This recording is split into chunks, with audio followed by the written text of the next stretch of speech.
17 janvier, date historique en RDC marquant l'assassinat du héros national Lumumba. 62 ans après sa mort, le premier ministre reste immortel dans la mémoire collective. Les Congolais se souviennent de sa lutte. Attentat à la bombe de Kassindi, le bilan passe désormais à 14 morts. Le gouverneur militaire annonce le renforcement des mesures sécuritaires devant les restaurants, les bars et les églises. En Ituri, 45 écoles sont fermées depuis le mois de décembre dernier dans les différentes localités qui ont été la cible des attaques des groupes armés dans le territoire de Djougou et de Mahagi.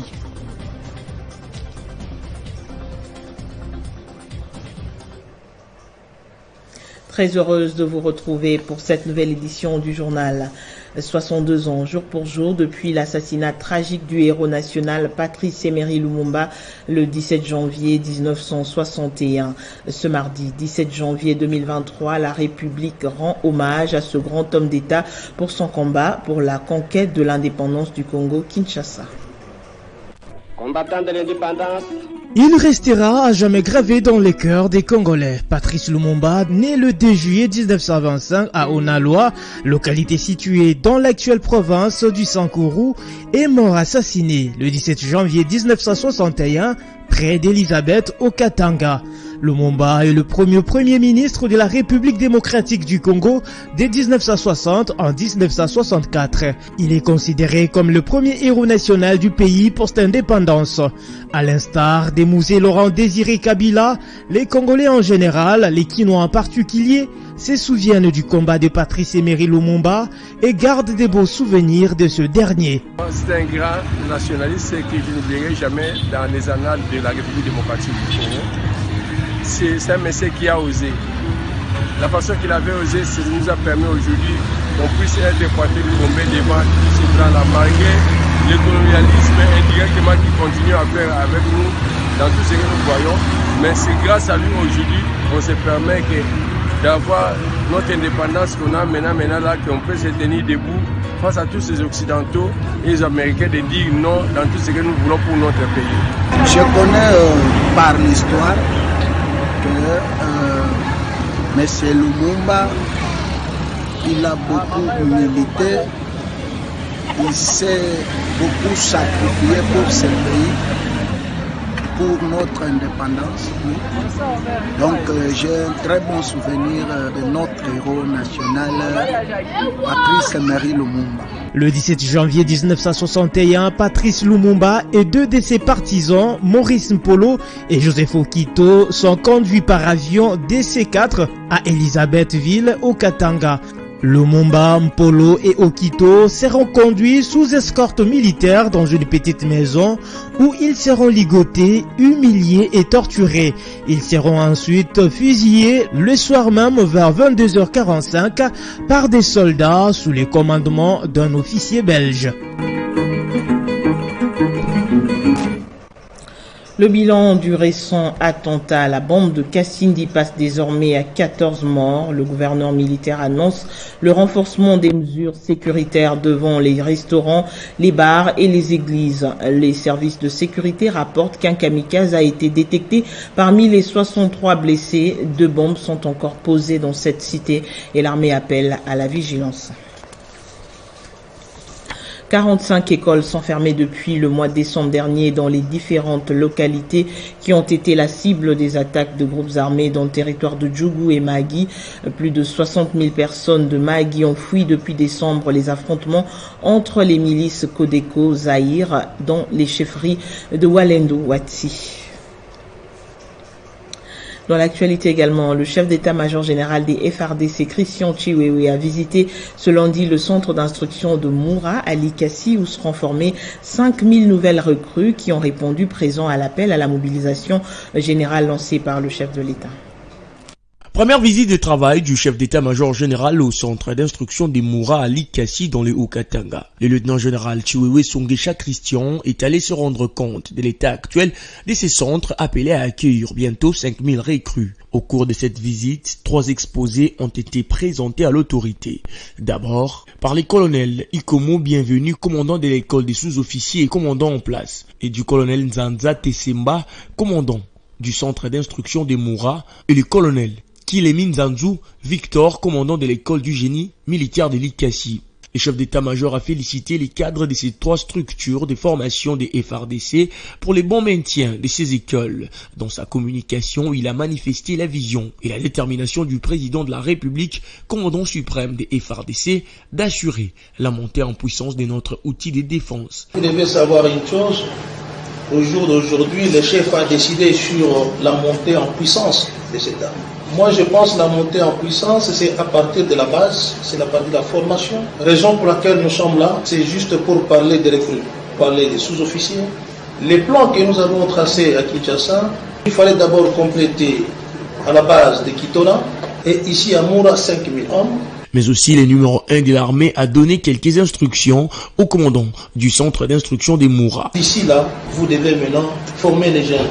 Et avant que les jeunes viennent, il faut que la logistique précède. Vous aurez et les lits, les matelas, les couvertures, la ration pour déjà 3 mois. Après Kitona, où se trouvent 10 200 nouvelles recrues en formation, le chef d'état-major général a voulu personnellement s'imprégner de la situation de l'état de ces centres de l'Ikassi pour assurer la prise en charge des 5000 autres nouvelles recrues qui seront en formation dans ces centres pour concrétiser la vision du chef de l'État de faire de FARDC une armée professionnelle. Parlons de cette rencontre entre quelques membres de l'Union pour la démocratie et le progrès social UDPS présidée par Alex Kalenda Cadre qui, au cours d'une conférence, dresse un bilan du président de la République Félix Tshisekedi et loue également les efforts fournis par le gouvernement Sama Lukonde.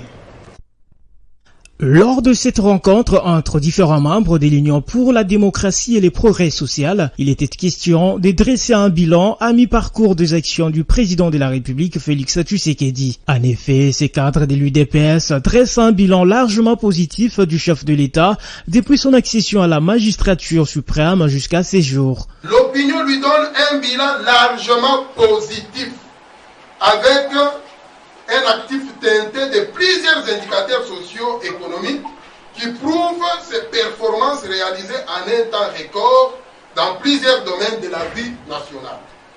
C'est pour la première fois depuis l'indépendance de la RDC que les finances du pays sont très bien gérées.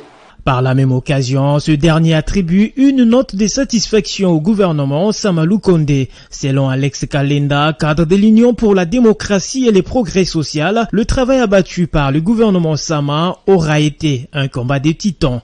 Le gouvernement de la RDC sous le leadership de Fachi Beton a fourni des efforts très énormes, notamment dans la restauration de la paix, la sécurité, le renforcement de l'autorité de l'État, l'éducation, la lutte contre la corruption. Ces cadres de l'UDPS restent rassurés sur la tenue des élections de 2023 après la concrétisation de l'opération d'identification et enrôlement des électeurs, processus en cours.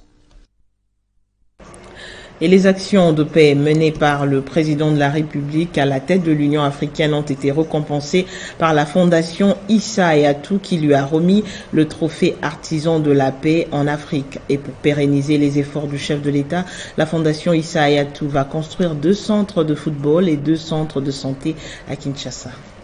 La fondation Issa Hayatou a honoré le président de la République démocratique du Congo, son Excellence Félix-Antoine Tshisekedi Tshilombo, pour tout ce qu'il a fait pour l'Afrique à travers sa jeunesse et toutes les actions de paix qu'il a menées quand il avait le bâton de commandement de l'Union africaine. Nous avons choisi d'honorer le président de la République démocratique du Congo pour tout ce qu'il a fait pour l'Afrique à travers sa jeunesse. Nous avons trouvé en lui des valeurs qu'il cultive et qu'il continue de cultiver. C'était pour nous l'occasion de lui exprimer tout notre soutien pour tout ce qu'il fait et pour tout ce qu'il fera encore pour la jeunesse africaine, pour l'Afrique et surtout pour son pays. Recevant les trophées au nom du chef de l'État, Théodore Tshilombo a remercié la fondation Issa Hayatou qui encourage les initiatives de paix ainsi que les secteurs qui se distinguent dans la recherche de celle-ci. Vous avez eu des motivations qui sont dictées justement par le savoir-faire de son Excellence Monsieur le Président de la République Et vous l'avez souligné à plusieurs reprises. Il a accédé au pouvoir, non par les armes, mais d'une manière démocratique. La fondation Issa Hayatou a promis de construire 2 centres de formation de football ainsi que 2 centres de santé en République démocratique du Congo. Tous réunis comme un seul homme, les copropriétaires de l'immeuble Dikin appellent à l'implication du président de la République pour une solution au sujet de l'affaire qui les oppose à l'homme d'affaires Didi Kinwani.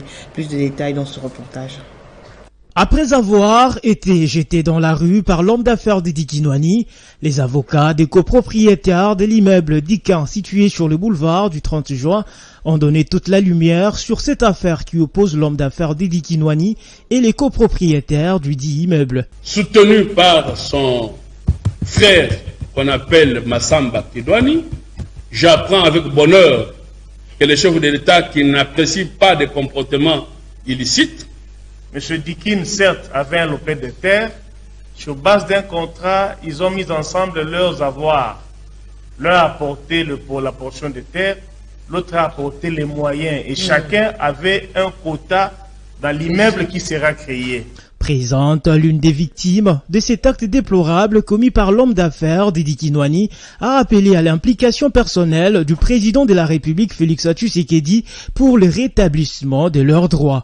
Nous demandons au président, fort de ces dispositions de la Constitution, parce que c'est le seul recours, nous les copropriétaires, parce que c'est en tant que copropriétaires, nous avons nos droits et nous demandons que nos droits vraiment soient protégés. Pour rappel, c'est depuis le 15 décembre 2022 que tous les copropriétaires de cet immeuble ne savent plus accéder à leurs appartements car déguerpis sur base d'un jugement qu'ils considèrent des rébellions contre l'état des droits prôné par le président Félix Tshisekedi.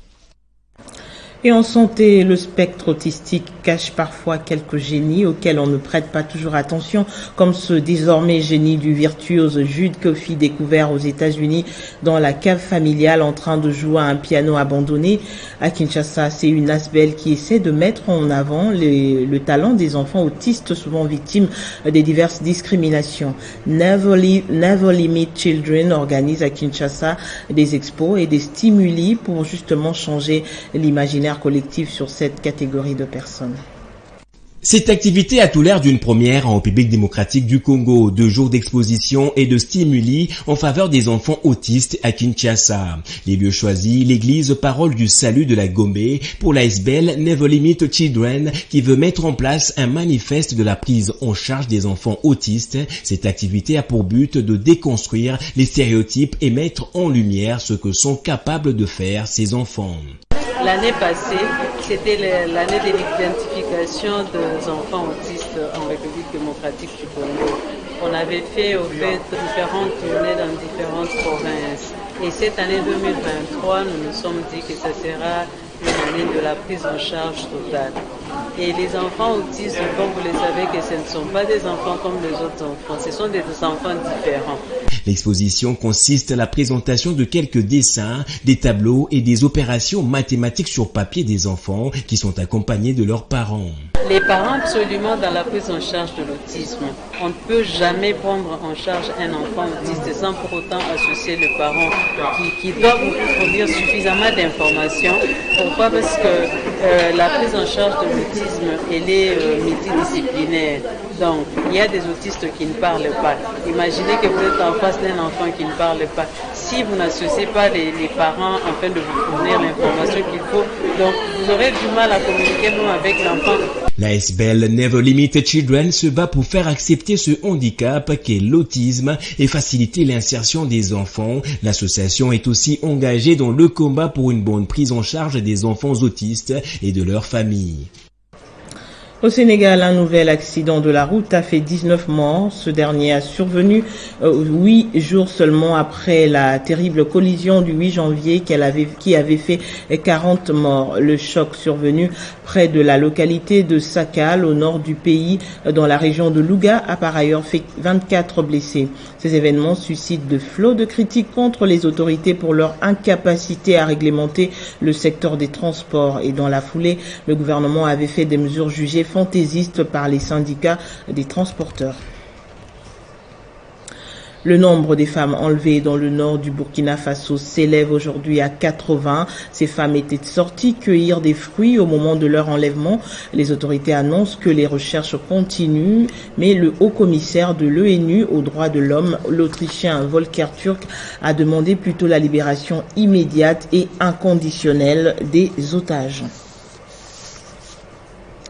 En musique, un tout premier trophée de l'année 2023 pour Fally Ipupa dit Aigle, qui la débute tambour battant, la star de la musique congolaise nommée dans 2 catégories aux Afrima Awards, dont le meilleur artiste de la musique contemporaine et le meilleur artiste masculin de l'Afrique centrale. Dicap la merveille a sauvé les meubles en remportant le dernier prix. Les autres récompenses, dont celle du meilleur album, du meilleur artiste africain, de la meilleure chanson inspirante et du meilleur artiste masculin de l'Afrique de l'Ouest, ont été remportés par les Nigériens Burna Boy, Wizkid et Davido. On en vient au rappel des principaux titres. 17 janvier, date historique en RDC marquant l'assassinat du héros national Lumumba. 62 ans après sa mort, le premier ministre reste immortel dans la mémoire collective. Les Congolais se souviennent de sa lutte. Attentat à la bombe de Kassindi, le bilan passe désormais à 14 morts. Le gouverneur militaire annonce le renforcement des mesures sécuritaires devant les restaurants, les bars ainsi que les églises. Et en Ituri, 45 écoles sont fermées depuis le mois de décembre dernier dans les différentes localités qui ont été la cible des attaques de groupes armés dans le territoire de Djougou et de Mahagi. Nous revenons pour la revue de presse dans un instant.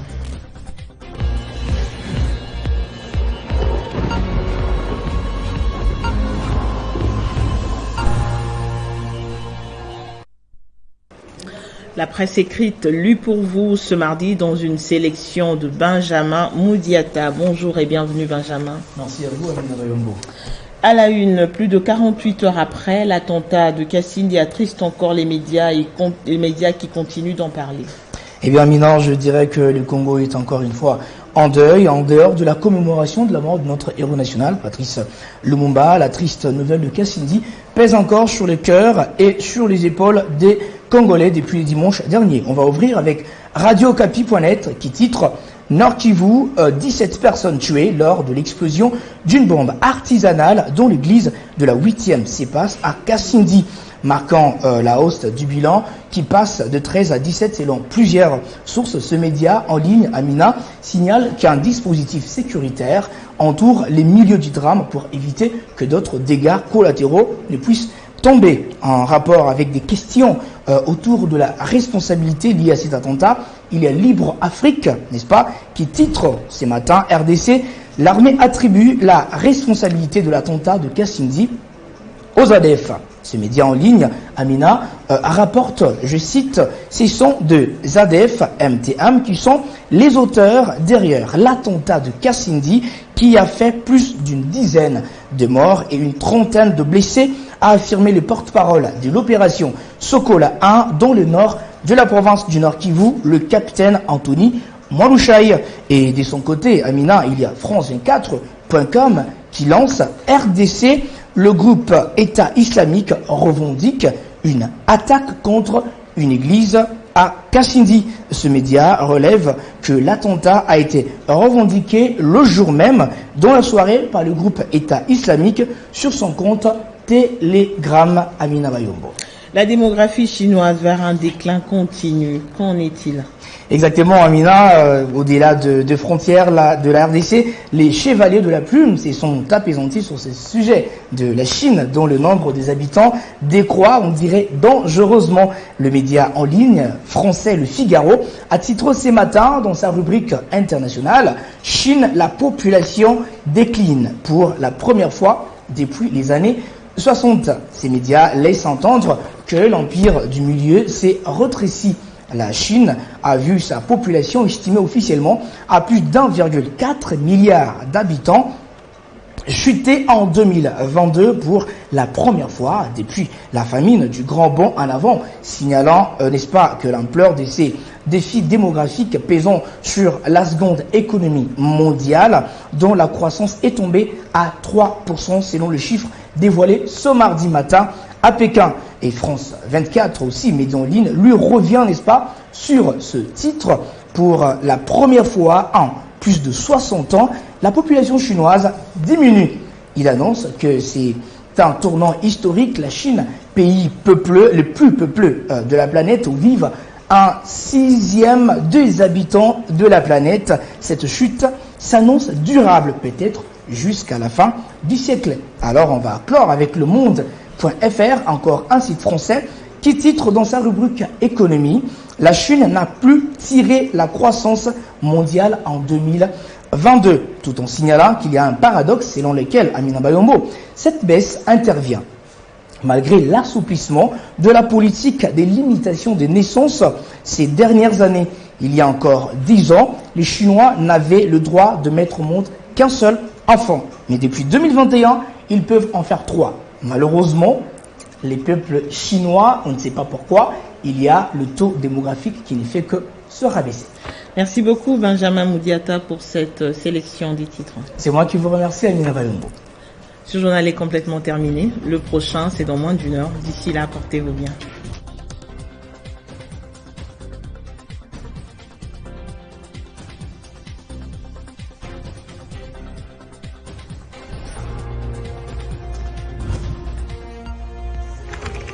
L'actualité reste incontinue.